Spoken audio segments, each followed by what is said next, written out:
सभी साथी आ जाएंगे क्लास में। नमस्कार।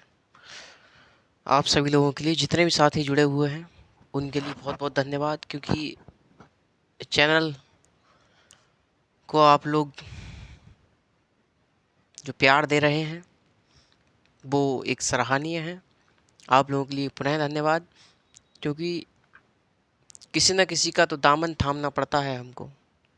तो चलिए, हमें अच्छा लगा कि आप लोगों ने एफएम गोल्ड परिवार का दामन थामा और एफएम गोल्ड परिवार के साथ आप लोग लगे हुए हैं। तो साथियों, बिल्कुल भी एफएम गोल्ड परिवार भी आपके जीवन में कसर नहीं छोड़ेगा अच्छे से अच्छा कंटेंट देने के लिए। तो चलिए, आज के सेशन को हम स्टार्ट करते हैं। तो साथियों, आज हम लोग एक नया चैप्टर शुरू करने जा रहे हैं जिसे कहा जाता है संप्रभुता, सोवरेंटी। क्योंकि संप्रभुता जो है ये महत्वपूर्ण चैप्टर है, और इससे पहला जो पढ़ाया था वो भी महत्वपूर्ण चैप्टर था। कौन सा था? राज्य की उत्पत्ति के सिद्धांत, जो तीसरा चैप्टर था।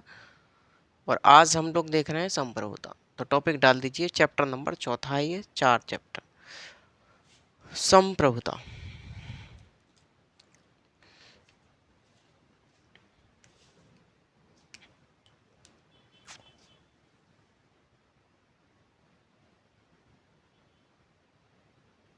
संप्रभुता इसे बोलते हैं सोवरेंटी।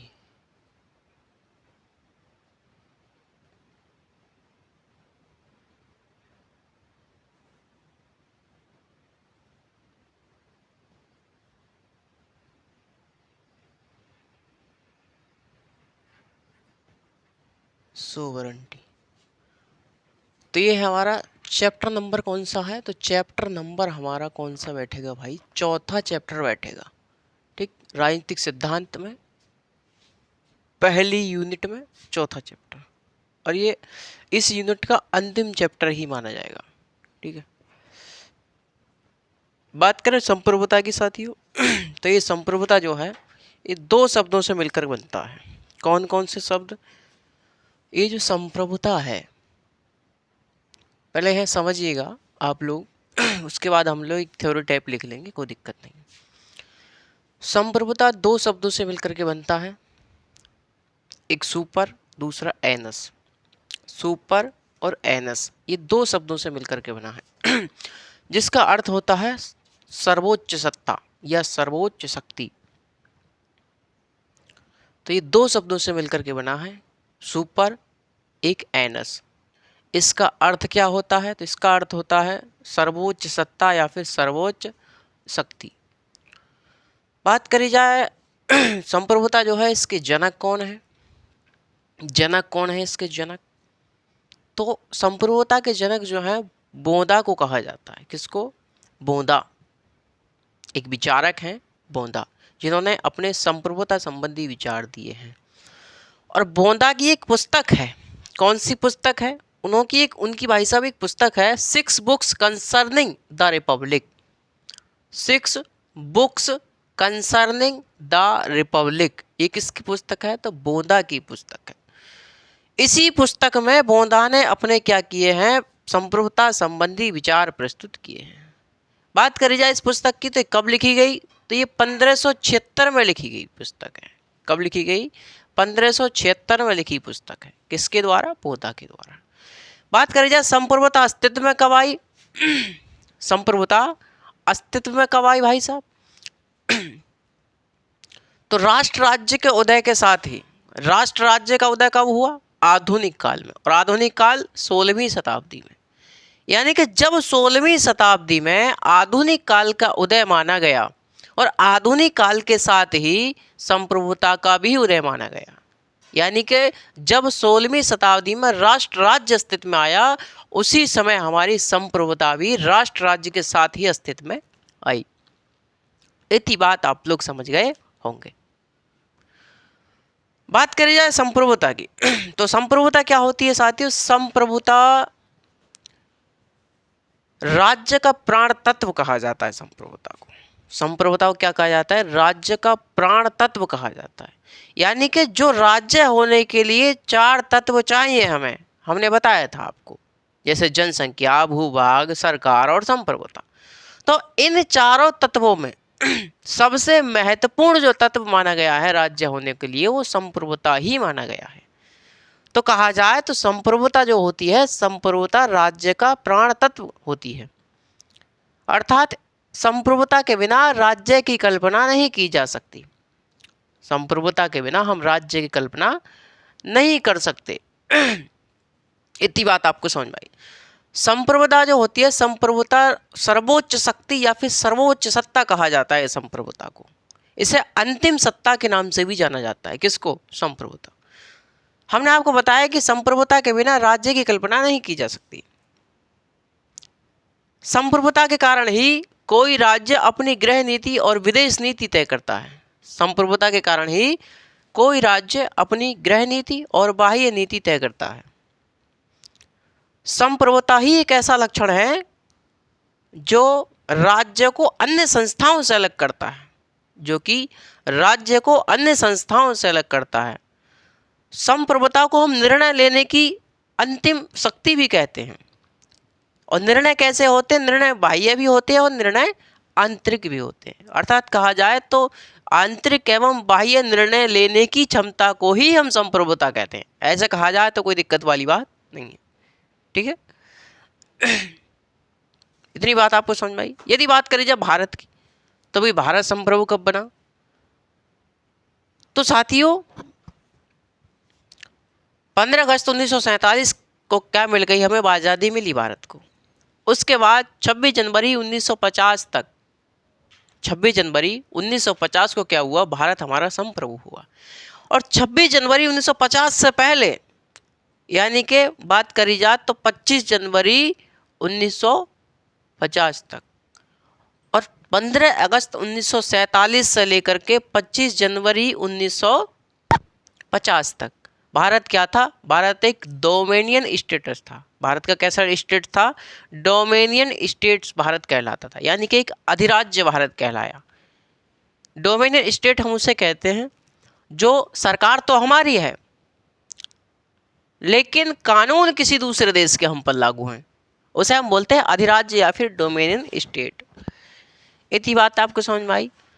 जरा इतनी बात आप लोग लिखने का प्रयास कीजिए। ठीक, लिखिए जरा। संप्रभुता के बारे में लिखें। संप्रभुता, संप्रभुता दो शब्दों से मिलकर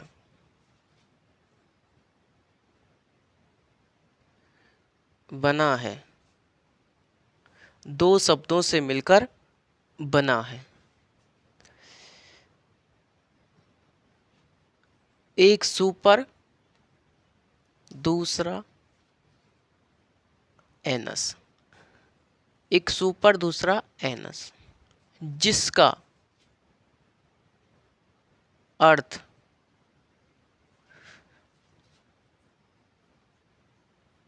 सर्वोच्च सत्ता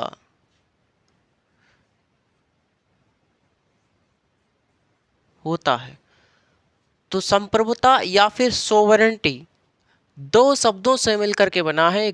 एक है सुपर, दूसरा है एनस, जिसका अर्थ क्या होता है? जिसका अर्थ होता है राज्य की सर्वोच्च सत्ता या फिर सर्वोच्च शक्ति। ठीक, इतनी बात आपको समझ में आई? आगे लिखिए। संप्रभुता के जनक कौन है? तो संप्रभुता के जनक बोंदा को कहा जाता है। संप्रभुता के जनक किसे कहा जाता है? तो बोंदा को कहा जाता है। बोंदा ने अपनी पुस्तक बोंदा ने अपनी पुस्तक 6 books concerning the Republic concerning the Republic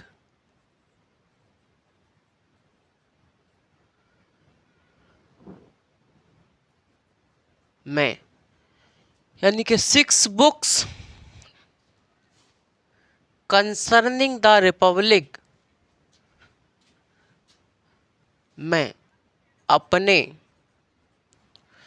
संप्रभुता संबंधी विचार प्रस्तुत किए हैं। तो बोधा ने संप्रभुता संबंधी विचार किस पुस्तक में प्रस्तुत किए हैं? तो कब, किस पुस्तक में? हाँ, तो 6 बुक्स कंसर्निंग द रिपब्लिक पुस्तक में। तो ये पुस्तक कब लिखी गई यदि पूछा जाए, तो ये पुस्तक जो लिखी गई वो 1576 में लिखी गई। कब? 1576 ईस्वी में ये पुस्तक लिखी गई। इतनी बात आपको ध्यान रहनी चाहिए। आगे बात करें तो जो हमारी संप्रभुता होती है,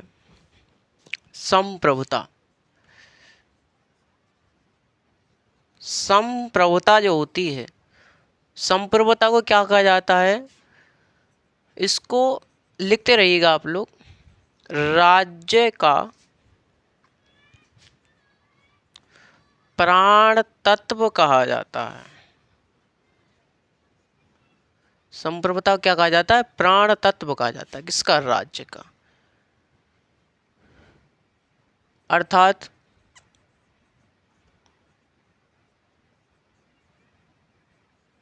संप्रभुता के बिना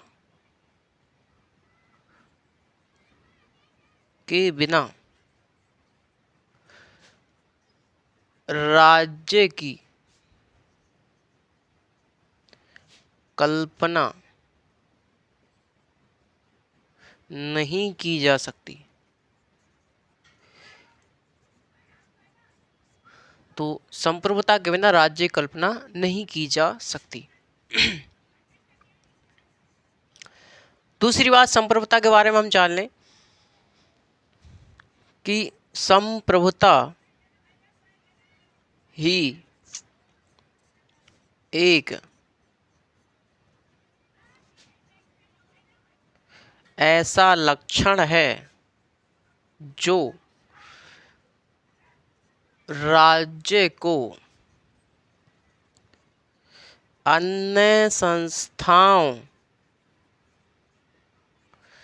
से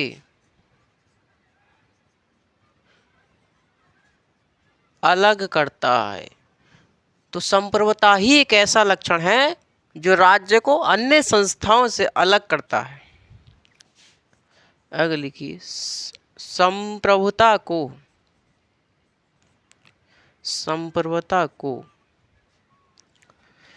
सर्वोच्च सत्ता या सर्वोच्च शक्ति या अंतिम सत्ता भी कहा जाता है।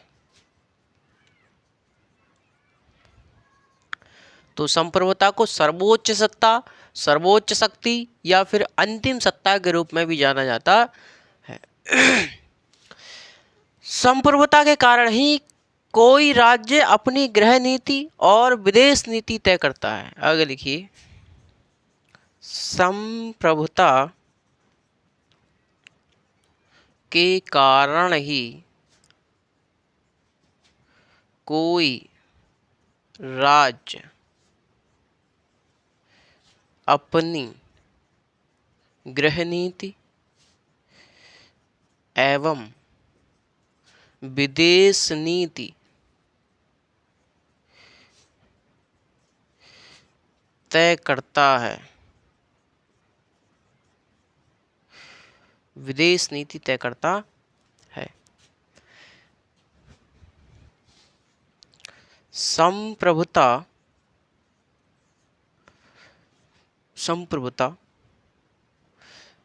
बाह्य एवं आंतरिक निर्णय लेने की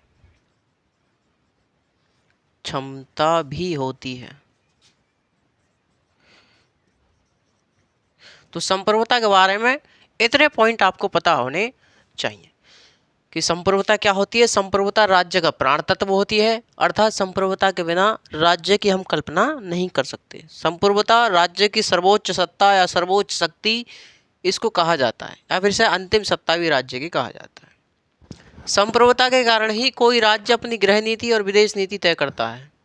संप्रभुता ही एक ऐसा लक्षण है जो राज्य को अन्य संस्थाओं से अलग करता है। संप्रभुता जो होती है, संप्रभुता आंतरिक और बाह्य निर्णय लेने की क्षमता होती है किसी राज्य की। जैसा हमारा भारत राज्य है, अब मोदी जी हैं अपने, अब ऐसा तो है नहीं साहब अमेरिका कहने लगे हमसे कि तुम जो रसिया से डील मत करो, रसिया से S-400 मत खरीदो, कुछ ऐसा कुछ कहने लगे रसिया से तेल मत खरीदो, है ना। लेकिन मोदी जी नहीं मानेंगे, क्यों? क्योंकि हम एक संप्रभु राज्य हैं। भारत क्या है? एक संप्रभु राज्य है, संप्रभु राष्ट्र है ना। है या नहीं? बिल्कुल है। अरे संप्रभु देश है हम, संप्रभु राज्य हैं हम लोग, क्योंकि हम अपने आंतरिक और बाह्य निर्णय स्वयं ले सकते हैं।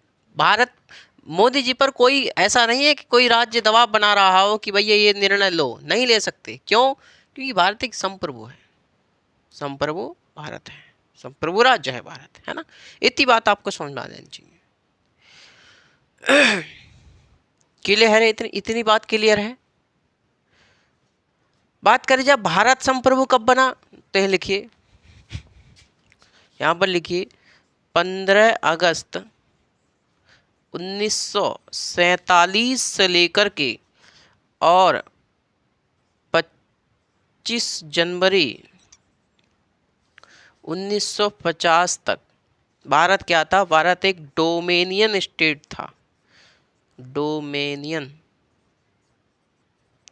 स्टेट्स था। डोमेनियन स्टेट्स या फिर इसे हम अधिराज्य भी बोल सकते हैं, या फिर क्या था? अधिराज्य था, अधिराज्य। तो 15 अगस्त 1947 से लेकर के 25 जनवरी 1950 तक भारत का दर्जा क्या था? भारत एक डोमेनियन स्टेट था या फिर भारत एक अधिराज्य था। डोमेनियन स्टेट्स के बारे में मैंने आपको बताया कि डोमेनियन स्टेट क्या होता है कि सरकार स्वयं की होती है लेकिन कानून दूसरे के होते हैं। जैसे भारत के पास था, तो भारत 15 अगस्त 1947 से लेकर के 25 जनवरी 1950 तक क्या था? भारत एक डोमेनियन स्टेट था, यानी कि सरकार हमारी थी लेकिन कानून कौन सा था हमारे ऊपर? भारत शासन अधिनियम 1935, गवर्नमेंट ऑफ इंडिया एक्ट 1935, यानी कि 1935। भारत शासन अधिनियम 1935 का क्या था? कानून था। उसी कानून के तहत यहाँ से यहाँ तक हमारे शासनकाल चलाया गया, यानी कार्य होते थे। लेकिन आगे आई 26 जनवरी 1950। कौन सी आई आगे? 26 जनवरी 1950 आई हमारी। और 26 जनवरी 1950 को क्या हुआ? भारत क्या बन गया? एक संप्रभु बन गया। क्या बन गया? भारत एक संप्रभु राज्य बना। क्यों? क्योंकि इस दिन हमारे पास क्या आ चुकी थी? संप्रभुता भारत के पास आ चुकी थी, यानी कि अब हमारे पास कोई भी हमारे ऊपर दबाव वाली बात नहीं थी, यानी कि हम एक आंतरिक और बाह्य निर्णय लेने के लिए क्या थे? स्वतंत्र थे, संप्रभु हो गए हम उस दिन। ये सभी संप्रभुता के लक्षण हमारे पास आ गए उस दिन, क्योंकि हमारा जो संविधान था वो हमारा 26 जनवरी 1950 को लागू हो गया था। इतनी बात आपको समझ में आ जानी चाहिए। इतनी बात आपको समझ में आ गई हो तो मैं इसे रफ कर दूं, ठीक है। चलिए अगली बात अब हम करते हैं।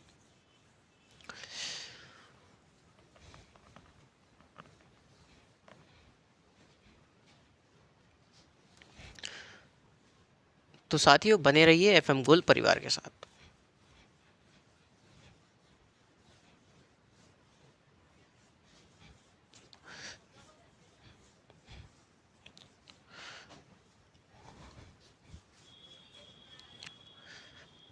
चलिए तो बात करी जाए, जो हमारे अरस्तु थे, अरस्तु के बारे में आप लोगों ने पढ़ा है। जो अरस्तु जो थे उन्होंने प्राचीन काल में संप्रभुता शब्द की जगह कौन सा शब्द प्रयोग किया? तो संप्रभुता के लिए उन्होंने सर्वोच्च शक्ति यह सर्वोच्च सत्ता शब्द का प्रयोग किया। तो कौन थे? अरस्तु थे हमारे प्राचीन काल में, अरस्तु। और आधुनिक काल में जो हमारे लॉक थे, जॉन लॉक, उन्होंने भी सर्वोच्च सत्ता या सर्वोच्च शक्ति शब्द का यूज किया, प्रयोग किया। कब? आधुनिक काल में। प्राचीन काल में अरस्तु और आधुनिक काल में हमारे लॉक। इन्होंने क्या किया? इन्होंने सर्वोच्च सत्ता शब्द का प्रयोग किया संप्रभुता के लिए। संप्रभुता के बारे में बात करी जाए, संप्रभुता दो तरह की होती है। कौन कौन सी? मैंने आपको बताया, एक आंतरिक संप्रभुता और एक बाह्य संप्रभुता। जो हमारी आंतरिक संप्रभुता होती है उसके जनक कौन है? तो गार्नर है। कौन है? गार्नर। और जो हमारी बाह्य संप्रभुता होती है उसके जनक कौन है? तो उसके जनक है ग्रोसियस। कौन है उसके जनक? उसके जनक कहा जाता है ग्रोसियस को। प्राचीन काल में मैंने आपको बताया कि प्राचीन काल में संप्रभुता के लिए सर्वोच्च सत्ता शब्द का प्रयोग किया गया। वहीं हमारा मध्यकाल में जो संप्रभुता के लिए एक शब्द प्रयोग किया गया जिसे कहा जाता है हमारा क्षेत्रीय आधिपत्य। तो मैंने आपको बताया कि प्राचीन काल में संप्रभुता के लिए सर्वोच्च सत्ता शब्द का प्रयोग किया गया। वहीं मध्यकाल में कैसा शब्द का प्रयोग किया गया? क्षेत्रीय आधिपत्य शब्द का प्रयोग किया गया। और इन दोनों शब्दों ने आधुनिक काल में संप्रभुता के उदय में महत्वपूर्ण भूमिका निभाई। साथियों, इन दोनों शब्दों में यानी कि क्षेत्रीय आधिपत्य और सर्वोच्च सत्ता शब्द ने आधुनिक काल की संप्रभुता के उदय में क्या निभाई? अच्छी खासी महत्वपूर्ण भूमिका निभाई। ठीक है, इतना लिखने का प्रयास कीजिए।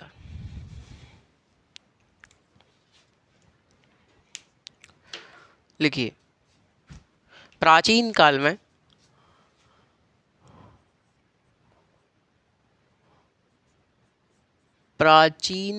में अरस्तु ने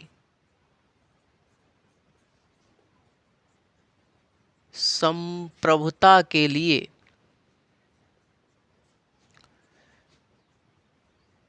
सर्वोच्च सत्ता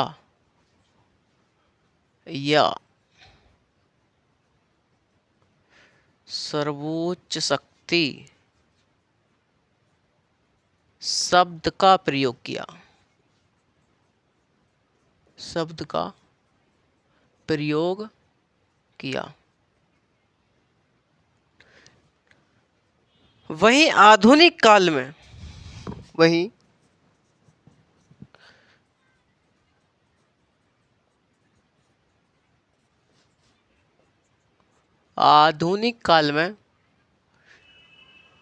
लॉक ने, किसने?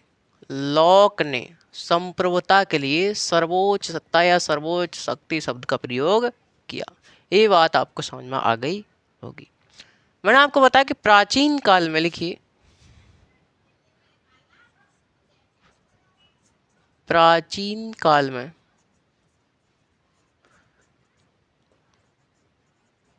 संप्रभुता के लिए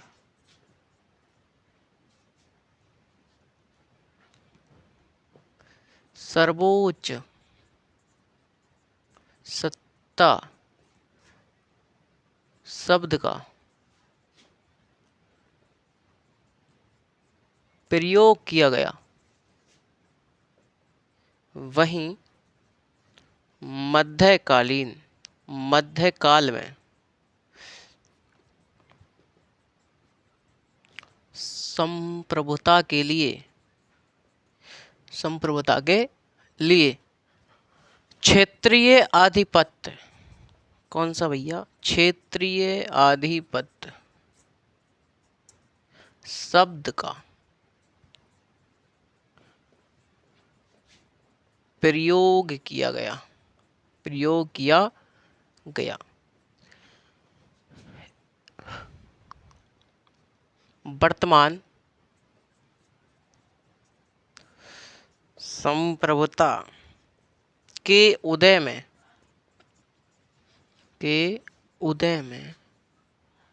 इन दोनों शब्दों ने महत्वपूर्ण महत्वपूर्ण योगदान दिया, योगदान दिया। तो प्राचीन काल में सर्वोच्च सत्ता या सर्वशक्ति का प्रयोग किया गया, शब्द का प्रयोग किया गया। वही मध्यकाल में आधिपत्य, क्षेत्रीय आधिपत्य, और वर्तमान जो संप्रभुता शब्द है, इसके उदय में इन दोनों शब्दों ने महत्वपूर्ण योगदान दिया, महत्वपूर्ण भूमिका निभाई। इतनी बात आपको समझ में आएगी। संप्रभुता से संबंधित कुछ कथन हैं, जैसे पहला बोंदा का ही है। जैसे हमारे बोंदा हैं, तो बोंदा का पहला कथन क्या है? तो बोंदा कहते हैं, बोंदा क्या कहते हैं? बोंदा कहते हैं कि संप्रभुता नागरिक और प्रजाजनों पर, संप्रभुता नागरिक और प्रजाजनों पर वह सर्वोच्च शक्ति है जिस पर कानून का कोई बंधन नहीं होता। तो संप्रभुता नागरिक और प्रजाजनों पर वह सर्वोच्च शक्ति है जिस पर कानून का कोई बंधन नहीं होता। लिखिए, बोंदा का कथन है,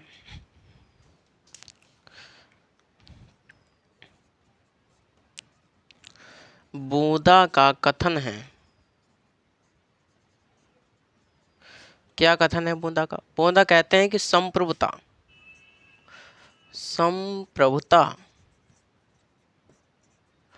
नागरिक एवं प्रजाजनों पर वह सर्वोच्च शक्ति है, वह सर्वोच्च शक्ति है जिस पर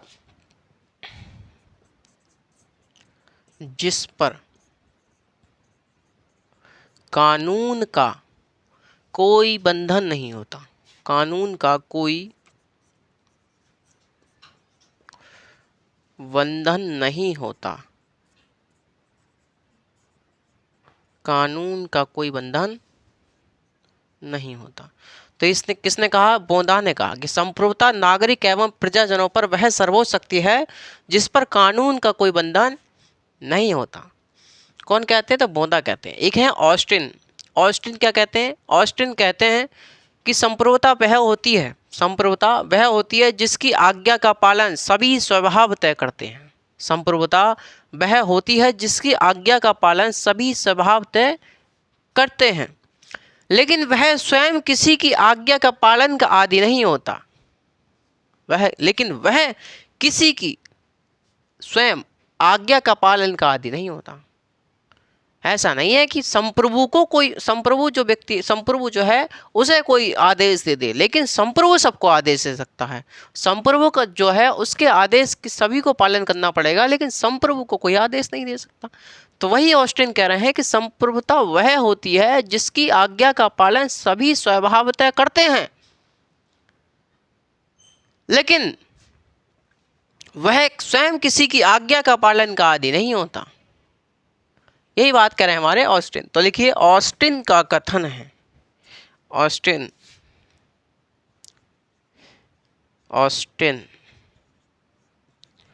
का कथन है।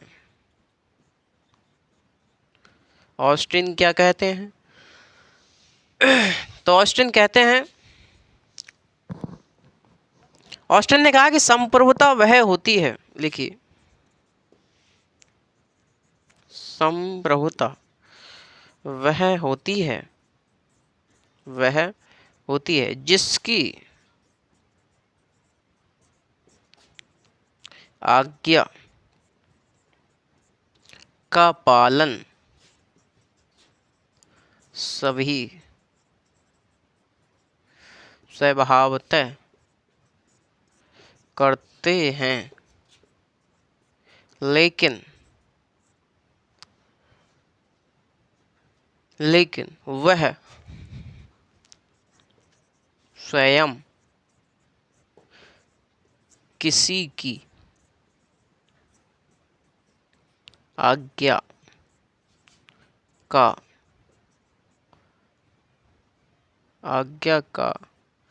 पालन का आदि नहीं होता। तो किसने कहा? ये हमारे ऑस्टिन ने कहा। तो ऑस्टिन ने क्या कहा कि संप्रभुता वह होती है जिसकी आज्ञा का पालन सभी स्वभावतः करते हैं, लेकिन वह स्वयं किसी की आज्ञा का पालन का आदी नहीं होता। लेकिन वह स्वयं किसी की आज्ञा का पालन का आदी नहीं होता।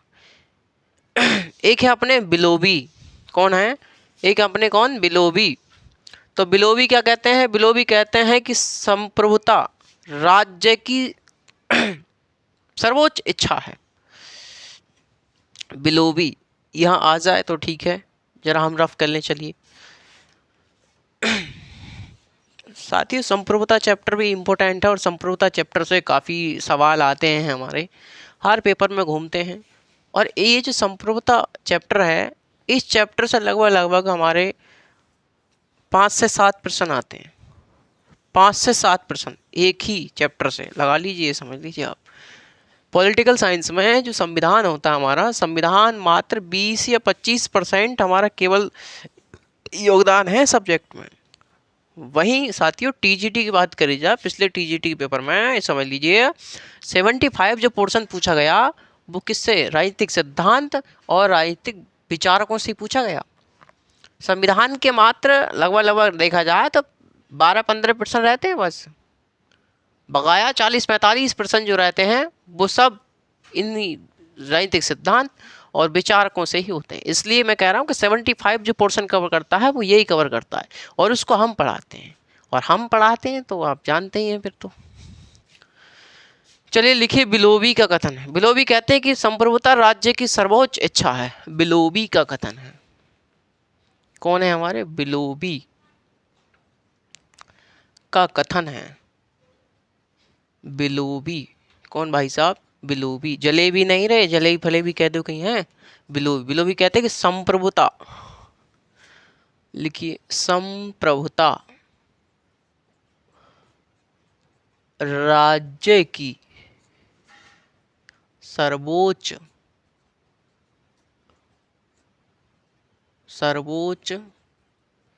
इच्छा है। राज्य की सर्वोच्च इच्छा है। तो कौन कहते हैं? बिलोबी। संप्रभुता राज्य की सर्वोच्च इच्छा है। एक है हमारे गेटल। कौन? गेटल। तो गेटल कहते हैं कि विभाजित संप्रभुता अपने आप में विरोधाभास है। कौन है? गेटल। तो गेटल का कथन है। गेटल का कथन है। गेटल। गेटल क्या कहते हैं? गेटल कहते हैं कि विभाजित संप्रभुता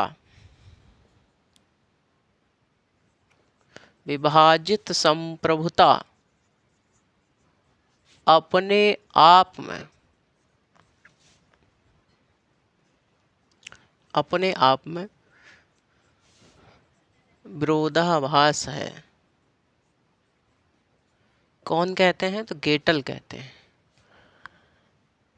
वही हमारे हॉब्स क्या कहते हैं? हॉब्स कहते हैं कि सीमित संप्रभुता अपने आप में विरोधाभास है। गेटल ने कहा कि विभाजित संप्रभुता में विभाजन नहीं होना चाहिए। वहीं हॉब्स क्या कहते हैं कि सीमित नहीं होनी चाहिए संप्रभुता। संप्रभु है तो असीमित संप्रभुता होनी चाहिए। कौन कहते हैं? हॉब्स। हॉब्स कहते हैं कि सीमित संप्रभुता अपने आप में विरोधाभास है। हॉब्स का कथन है। हॉब्स का कथन है। हॉब्स कहते हैं कि सीमित संप्रभुता, लिखिए साथियों, सीमित संप्रभुता अपने आप में विरोधाभास है। ठीक। तो सीमित संप्रभुता अपने आप में विरोधाभास है। इतनी बात आपको समझ में आई होगी साथियों। एक है हमारे वुडरो विल्सन। कौन है? Woodrow Wilson. तो वुडरो विल्सन क्या कहते हैं? वुडरो विल्सन कहते हैं कि संप्रभुता नैतिक, मौलिक एवं निरंकुश शक्ति है। क्या है? कि संप्रभुता नैतिक, मौलिक एवं निरंकुश शक्ति है जो सदा सक्रिय रहकर कानून बनाती है और इसका पालन करवाती है। लिखिए, संप्रभुता नैतिक, मौलिक एवं निरंकुश शक्ति है। Woodrow Wilson. वुडरो विल्सन का कथन है। वुडरो विल्सन क्या कहते हैं? देखिए, संप्रभुता नैतिक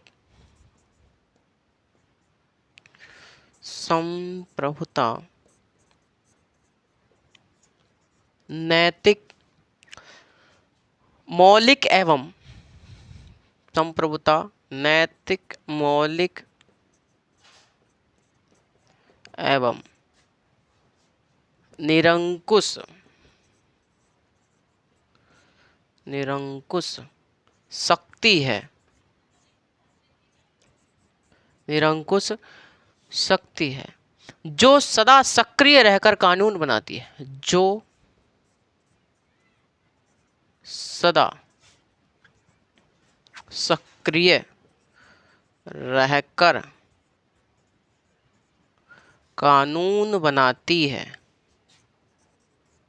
जो सदा सक्रिय रहकर कानून बनाती है और उसका पालन करवाती है। और उसका पालन करवाती है। तो वुडरो विल्सन के अनुसार संप्रभुता नैतिक मौलिक एवं निरंकुश शक्ति है जो सदा सक्रिय रहकर कानून बनाती है और उसका पालन करवाती है। कौन कहते हैं? वुडरो विल्सन कहते हैं। एक हमारे काल्हन। कौन है? काल्हन। काल्हन कहते हैं कि जिस प्रकार अर्ध त्रिभुज या अर्धवृत्त की कल्पना नहीं की जा सकती, उसी प्रकार आधी तिहाई संप्रभुता की भी कल्पना नहीं की जा सकती। देखिए, काल्हन का कथन है। काल्हन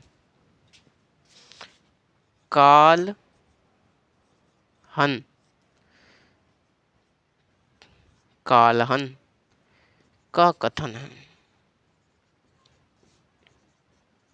तो काल्हन क्या कहते हैं? काल्हन कहते हैं कि जिस प्रकार अर्ध त्रिभुज एवं अर्धवृत्त की कल्पना नहीं की जा सकती। लिखिए, जिस प्रकार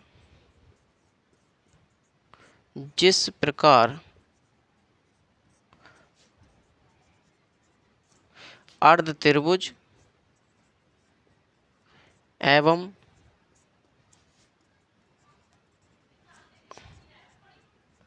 अर्धवृत्त की कल्पना नहीं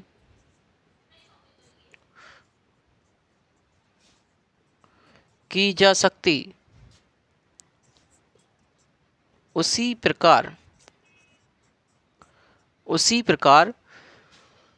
आधी तिहाई संप्रभुता की भी कल्पना नहीं की जा सकती। उसी प्रकार आधी तिहाई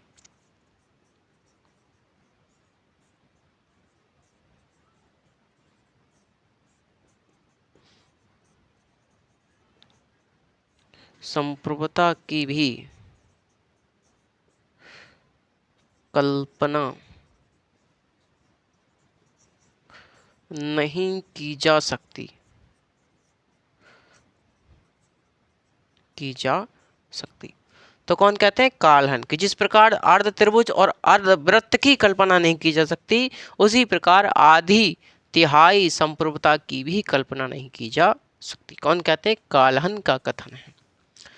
एक हमारे लीवर, पेट वाला लीवर नहीं, लीवर, एक व्यक्ति थे, विचारक थे लीवर। तो लीवर क्या कहते हैं कि जिस प्रकार निज को नष्ट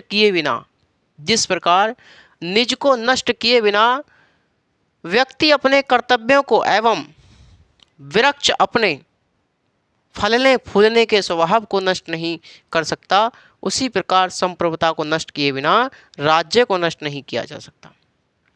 कुल मिला के कहा जाए तो ये कहना चाह रहे हैं कि जिस प्रकार निज को नष्ट किए बिना व्यक्ति, निज मतलब जो उसका निजी उसके जो विचार हैं, जो उसका जो स्वभाव है, उसको नष्ट किए बिना, यानी कि निज को नष्ट किए बिना व्यक्ति अपने व्यक्तित्व को नष्ट नहीं कर सकता। समझते रहिएगा, व्यक्ति अपने व्यक्तित्व को एवं वृक्ष अपने फलने एवं फूलने के स्वभाव को नष्ट नहीं कर सकता, उसी प्रकार संप्रभुता को नष्ट किए बिना राज्य को नष्ट नहीं किया जा सकता। जरा लिखिए, जरा इसे रफ करें हम।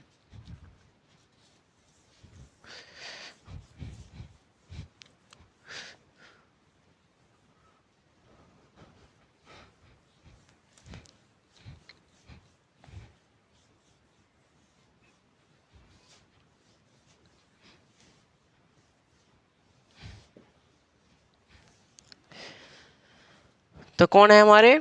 लीवर हैं। लिखिए, लीवर का कथन है। लीवर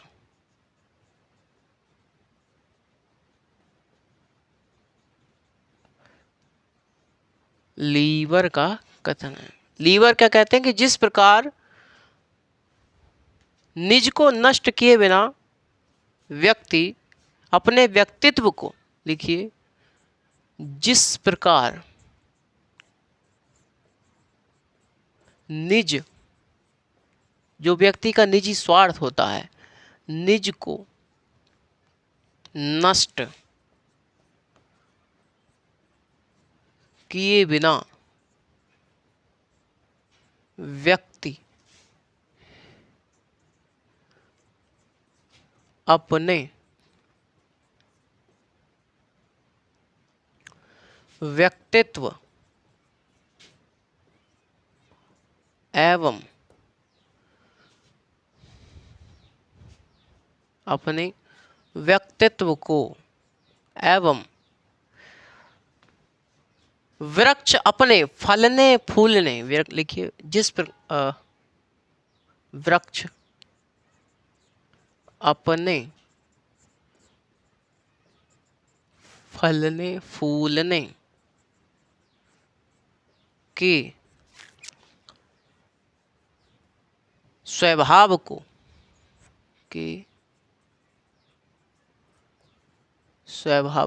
जिस पर उसी पर व्यक्ति अपने व्यक्तित्व को एवं वृक्ष अपने फलने फूलने के स्वभाव को नष्ट नहीं कर सकता, फलने फूलने के स्वभाव को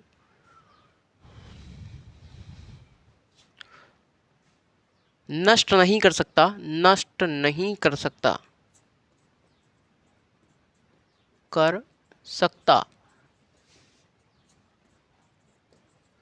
उसी प्रकार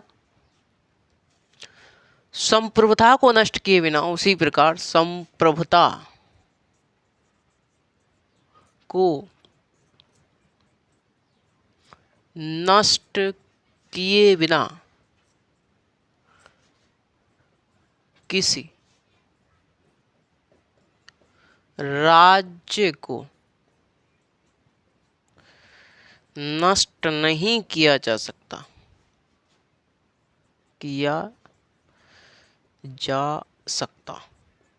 तो कितनी अच्छी बात बोली है कि जिस प्रकार निज को नष्ट किए बिना व्यक्ति अपने व्यक्तित्व को नष्ट नहीं कर सकता। जब व्यक्ति अपने निजी, जो उसकी स्वार्थ, जो इच्छाएं हैं, उसको नष्ट कर लेगा, तभी अपने व्यक्तित्व को नष्ट कर लेगा। एवं वृक्ष अपने फलने फूलने के स्वभाव को नष्ट नहीं कर सकता। जिस प्रकार यदि वृक्ष अपने फलने फूलने के स्वभाव को नष्ट कर लेगा तो वृक्ष भी नष्ट हो जाएगा। तो जिस प्रकार व्यक्ति अपने निज के यानी कि जिस प्रकार निज को नष्ट किए बिना व्यक्ति अपने व्यक्तित्व को एवं वृक्ष अपने फलने फूलने के स्वभाव को नष्ट नहीं कर सकता, तो वृक्ष भी अपने फलने फूलने के जो स्वभाव है उसको भी नष्ट नहीं कर सकता फल, और जो व्यक्ति है वो अपने निजी जो स्वार्थ है उसे नष्ट नहीं कर सकता। उसी प्रकार संप्रभुता को नष्ट किए बिना हम किसी राज्य को नष्ट नहीं कर सकते। उसी प्रकार संप्रभुता को नष्ट किए बिना हम किसी राज्य को नष्ट नहीं कर सकते। रूसो क्या कहते हैं यहाँ पर? रूसो कहते हैं कि सार्वजनिक संकल्प ही संप्रभुता है। सार्वजनिक संकल्प ही संप्रभुता है। रूसो के अनुसार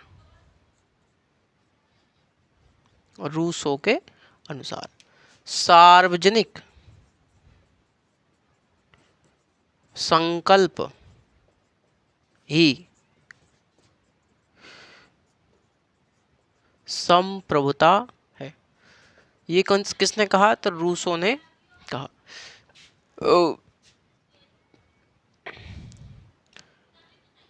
इतनी बात आपको समझ में आ गई होगी।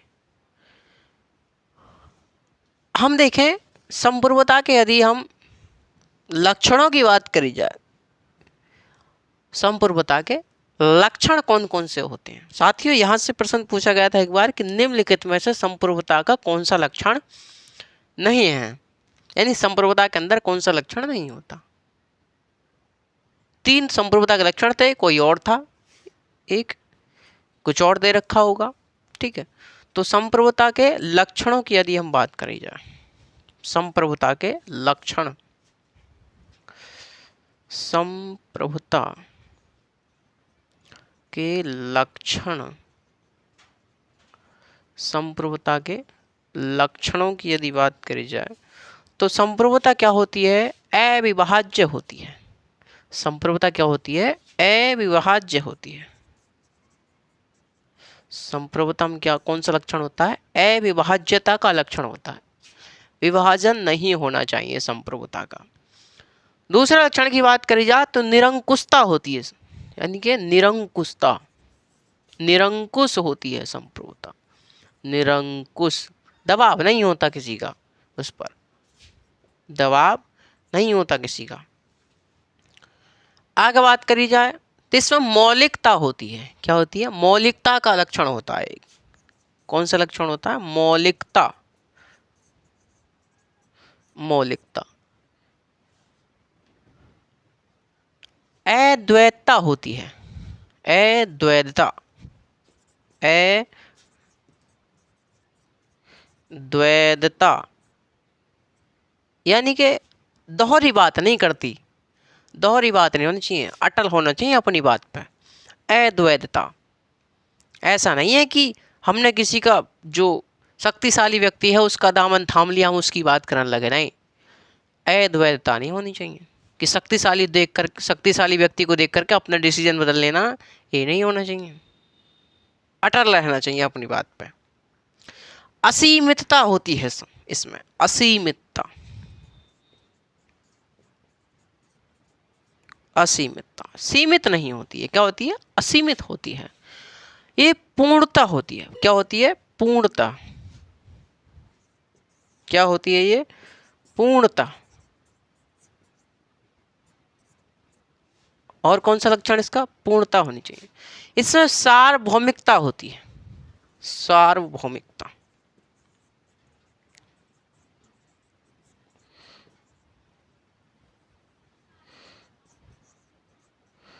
सार्वभौमिकता होती है। अहस्तांतरणीयता होती है इसमें। क्या होती है? अहस्तांतरणीयता, हस्तांतरण नहीं होता।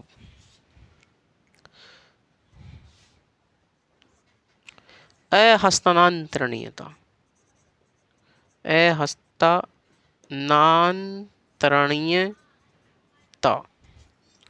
इसके क्या होती है? अहस्तांतरणीय होती है। तो ये क्या है? ये संप्रभुता के लक्षण हैं। अविभाज्यता, निरंकुशता, मौलिकता, अद्वैतता, असीमितता, पूर्णता, सार्वभौमिकता, अहस्तांतरणीयता। ये क्या होती हैं? ये हमारी संप्रभुता के लक्षण होते हैं। कल नेक्स्ट सेशन में हम बात करेंगे कि संप्रभुता के विविध रूप कौन से होते हैं। संप्रभुता के विविध रूप कौन कौन से होते हैं।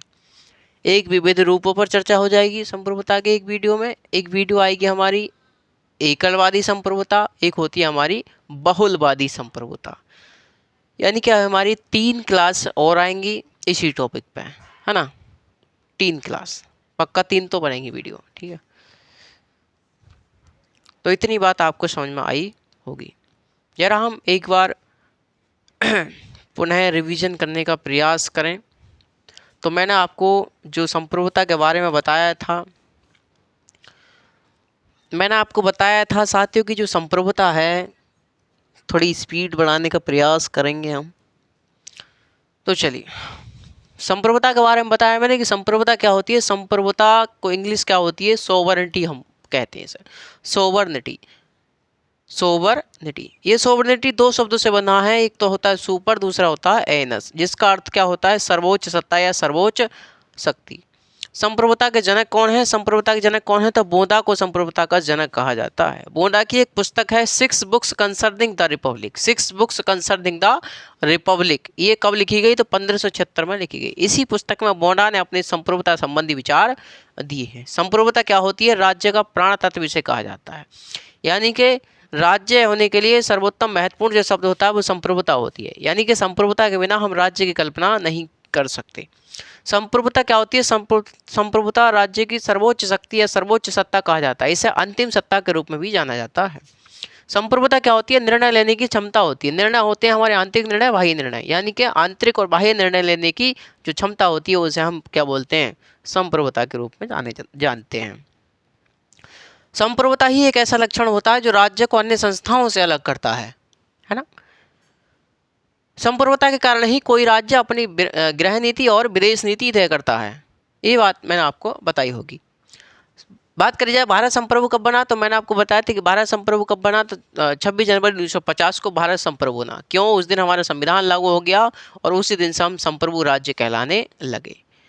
अब तक क्या होता था, यानी कि 15 अगस्त 1947 से लेकर के 25 जनवरी 1950 तक हमारा संविधान लागू नहीं हुआ था और हमारी सरकार थी, लेकिन हमारी सरकार किसी दूसरे कानून पर चल रही थी जो ब्रिटेन के द्वारा बनाया गया था, जो भारत शासन अधिनियम 1935 के रूप में जाना गया। ठीक है, इतनी बात मैंने आपको बताई। संप्रभुता के बारे में मैंने आपको बताया कि संप्रभुता प्राचीन काल में अरस्तु ने संप्रभुता के लिए सर्वोच्च सत्ता शब्द का प्रयोग किया, वहीं आधुनिक काल में लॉक थे हमारे, लॉक ने सर्वोच्च सत्ता शब्द का प्रयोग किया। प्राचीन काल में संप्रभुता के लिए सर्वोच्च सत्ता या सर्वोच्च शक्ति शब्द का प्रयोग किया गया, वहीं मध्य काल में क्षेत्रीय आधिपत्य शब्द का प्रयोग किया गया, क्षेत्रीय आधिपत्य शब्द का प्रयोग किया गया। मैंने आपको इतनी बात बताई साथियों।